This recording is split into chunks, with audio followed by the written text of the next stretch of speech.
Earlier today, the Aggies gathered for a pregame meal. They call it brunch lunch. And, you know, obviously, David, you played college football in the NFL. You know the brotherhood that develops over a long season. And that's it between offensive line coach and senior offensive tackle there. Coach Mark Weber right there, one of the good offensive line coaches out there. And Kevin Wimpy is senior left tackle. Back to the Wildcat with Hunt. One Hunt on the carry.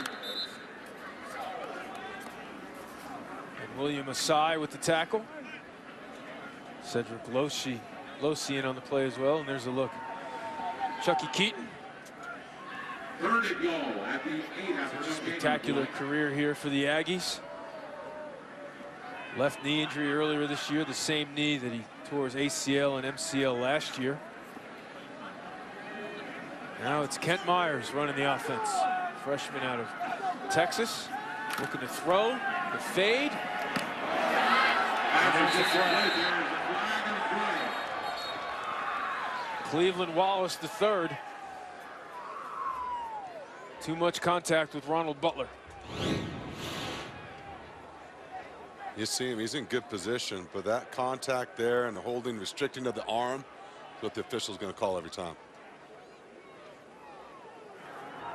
Pass interference. Defense, number 6. The foul occurred in the end zone.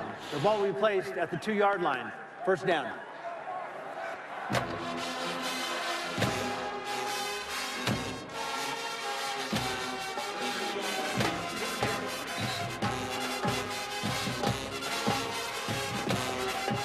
So first and goal from the 2 now.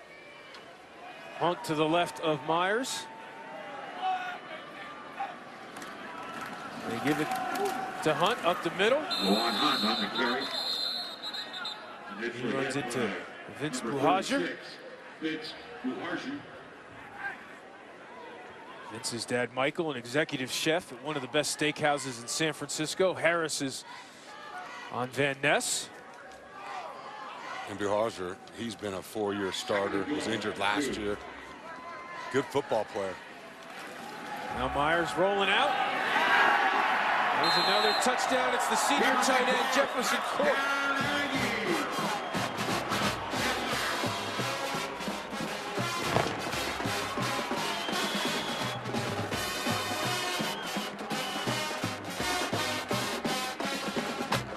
Third touchdown catch of the season for Court.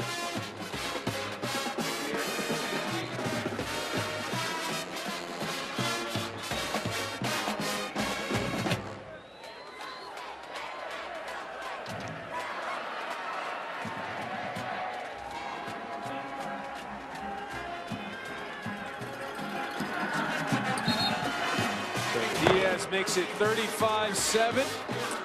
It was tight at the half. The second half has been all Aggies. Myers with the short touchdown pass to Court.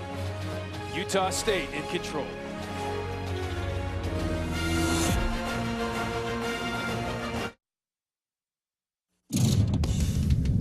Welcome back, and look at the Wayback Machine. David Diaz Infante getting ready to play Long Beach and prime it for the pros. That's a great shot. John Eminetti, my former line mate as well. Boy, look how old those jerseys and neck rolls look. I mean, did you see the date of that magazine? Did you try to cover that up? 1986? 86, yeah. Hey, 20th ranked team in the country.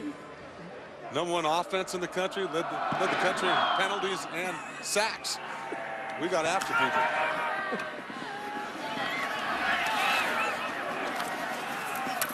So Urban out to the 27. As you mentioned, 20th ranked team in the country that year, but what do you think you learned the most at San Jose State that helped you in the NFL? Well, I think through the course of my 4 years of playing there, we were pretty wide open back then, playing a little bit more of a spread offense back then. So I think pass blocking is one of the things I always did very well. I had some great coaches, Claude Gilbert, Jack Elway, guys who really helped prepare us for the NFL. But you know, it was just a great experience there, great time. Bringing the program up, we were 2-8-1 my junior year, and then go 10-2 my senior year. It was a great way to turn things around and lead the program on a good foundation. So tie that into what we're seeing here tonight. Already the winningest senior class in Utah State history. This group about to pick up win number 36. How do you describe that feeling of pride when you graduate knowing you left the program in better shape than when you arrived? Well, kind of like Zach Vigil and Sutera and Sweet and those guys, they were right here. And think about it, a couple of those guys were walk-ons. They came in here as freshmen, and we were one of the few freshmen who went to San Jose State at that time. To be a part of that building process and to see it go from where it was to now, look where Utah State is. Look what they've done in the last few years. I mean, it's really incredible. They've produced players in the NFL, they're winning championships, and they're doing a heck of a job recruiting players in the state of Utah and outside of Utah to come to Logan. On cue, Zach Vigil with the sack. What a night, what a year, what a career for Zach Vigil here at Utah State. I tell you what, as you said, I got a chill down my spine right there, thinking about what it means for him, what he's done to this program, the way he plays the game. I love the guy. I've never met him. I've watched him play, and I got a lot of respect for him. There's Devin Centers with the tackle on Jabari Carr. See some frustration from number one. Second half has not gone the way San Jose State had hoped. It is tough when you lose a lot. This will be 5 games in a row for San Jose State. They're a young team that plays like a young team. And they got to fight their way out of this thing. And in the first half, you saw some signs of improvement, but it's been all Utah State in the second half. Ryan Hayes, the junior. And another tackle for a loss. So that sends out Michael Carrizosa one more time, a loss of 4. Look at that. What do you talk about having a memorable senior night?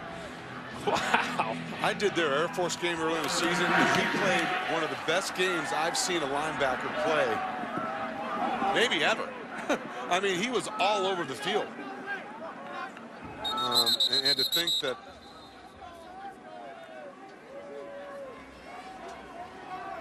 So again, Zach Vigil with 19 tackles. This is how the night started, hugging his mom on senior night.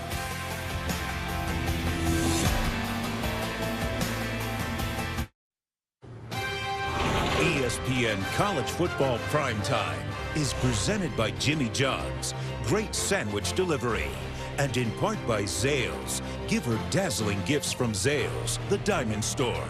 Let love shine. The Utah State Creamery began producing ice cream in 1888, made entirely with milk from Utah State-owned cows. And it's processed at the school's creamery and sold at Utah State's Aggie ice cream store. I thought I saw you sneaking over there earlier today after your workout. There's Kennedy Williams with a run, sophomore out of Las Vegas.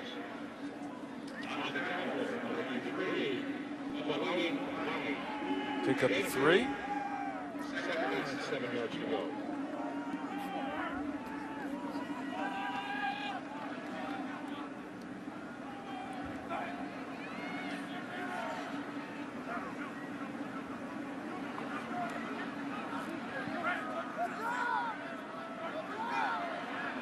Five on the play clock. There's Hill. How about this Joe Hill?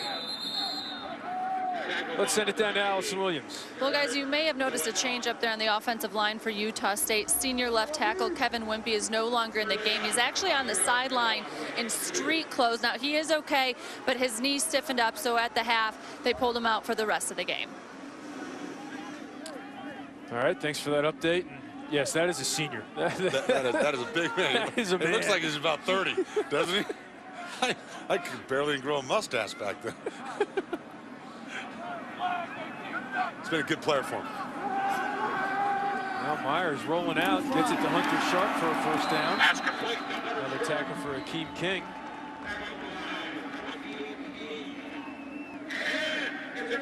Pickup of 8.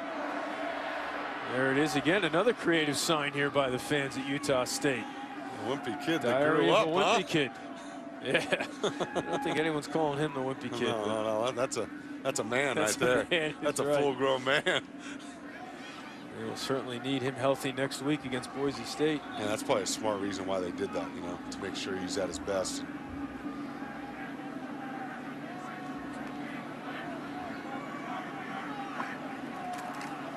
Hill to the left. Finds an alley. Gets into Spartan territory.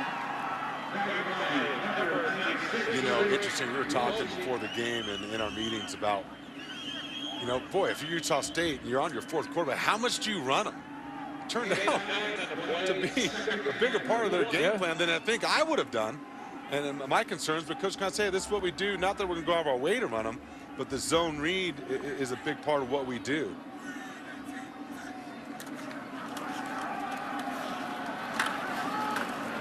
And out to Joe Hill. Right into Travis and CD. He had to do 2 big touchdown runs, and a short one. But I tell you, you got to credit Coach Wells and that coaching staff as we take a look at Chucky Keaton. Whatever adjustments they made to get the ball into the hands of JoJo Natson, because he was electric in that third quarter. And that turned this, not necessarily turned this game around. Certainly swung all the momentum in Utah State's favor. I mean, those explosive plays, chunk yardage, changes field position, leads to scores. And that's been the difference here.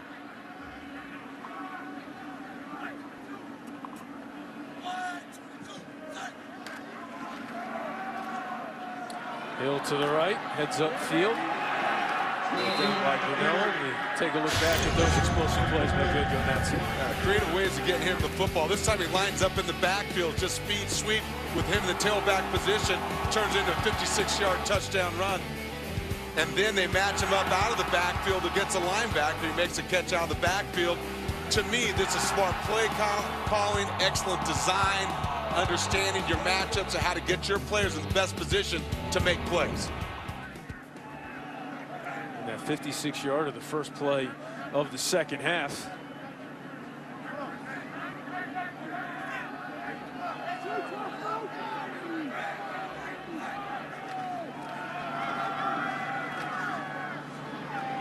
Hill at the 40. King Buhajer in on the play also. Gain of 1. Number 25. Third and 3. Pretty solid night right there by JoJo Natson, huh?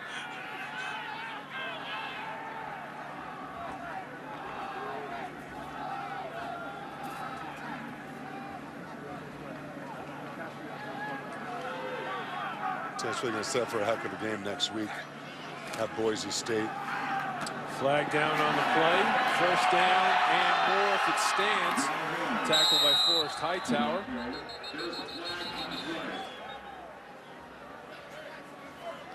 Tackled by Forrest Hightower.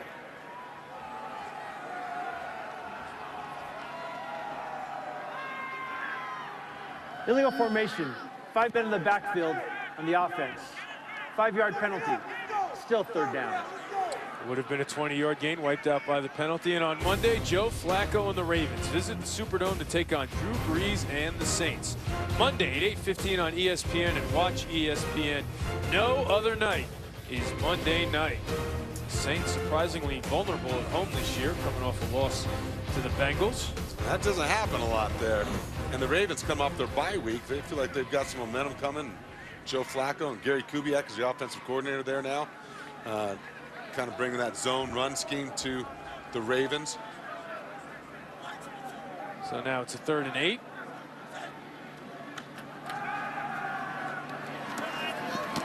Myers hooks up with Butler for the first down. King with the coverage. It's another Aggie. And you'll see Myers, you're going to set up, move in the pocket, and he throws that ball on a dime outside, accurate, while moving. 14-yard pickup. Freshman out of Rowlett, Texas. They recruit Texas. They get players in from Florida. They've done a great job of bringing people here to Logan. There's Joe Hill.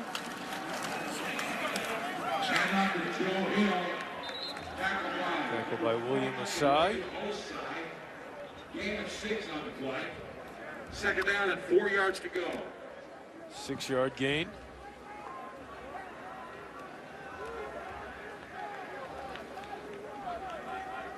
Last year, the Mountain West Coach of the Year. You certainly could make a claim for him to go back-to-back in that award after all the injuries that they have had to withstand here this year to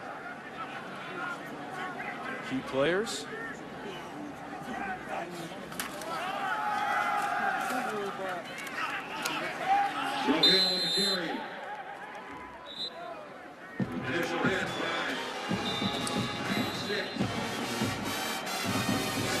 Slow to get up. Now he's up. There's an offensive lineman who has to come off the field for Utah State, but certainly a dominant performance on the ground here tonight by that offensive line in the running game.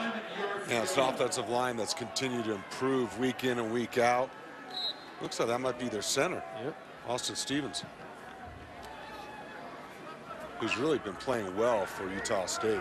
Makes all the calls, changes the protections for them. Joe Summers in now at center, and there's a flag.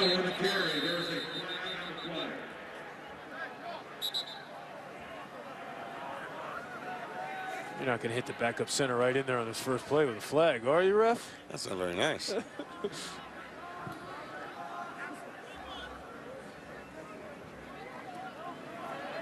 Personal foul. Hands in the face. Defense, number 3. Half distance to the goal. First down.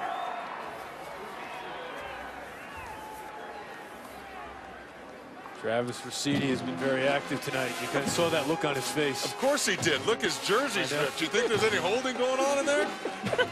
I'd be a little pissed too. He's a tough guy. He's played a lot of downs for the Spartans. You know, we talked about Wimpy looking like a man. That is the look of a defensive lineman right there, huh? The ripped jersey, the eye black. It sure is. Now Rashad Hall in the backfield, number 20. He has it now up the middle. Has an alley. He's tackled at the 5. King and Blake.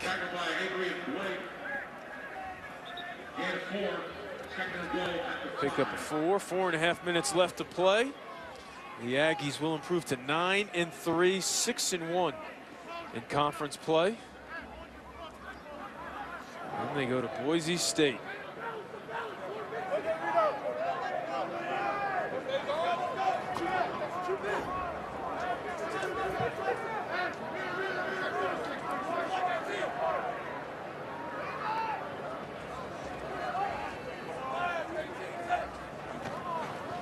Back to Hall and touchdown Aggies.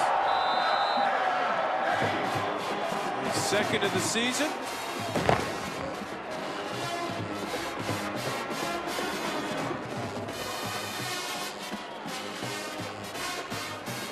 All smiles for Chucky Keaton and the Aggies here tonight.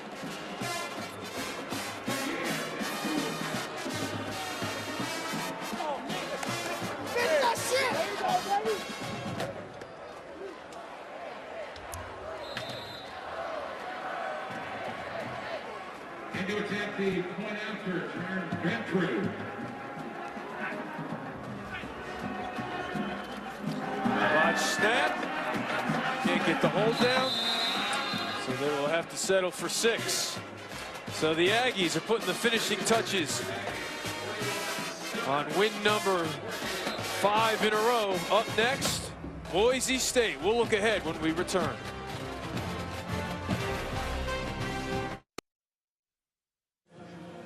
Welcome back to ESPN College Football Primetime, presented by Jimmy John's. There's a look at the wagon wheel that they brought to Logan after knocking off BYU earlier this season. They brought it down to the offices and had it on the field in the pregame. They're posing for pictures. Score 34 straight points and take a 41-7 lead. You can do that. You can do that. That wagon wheel is sitting right in their front office where everyone can see it. That really started to slide for BYU as well. Los Angeles bragging rights on the line tomorrow night at the Rose Bowl. It's the crosstown rivalry. Number 19 USC visits number 9 UCLA Saturday at 8 Eastern on ABC.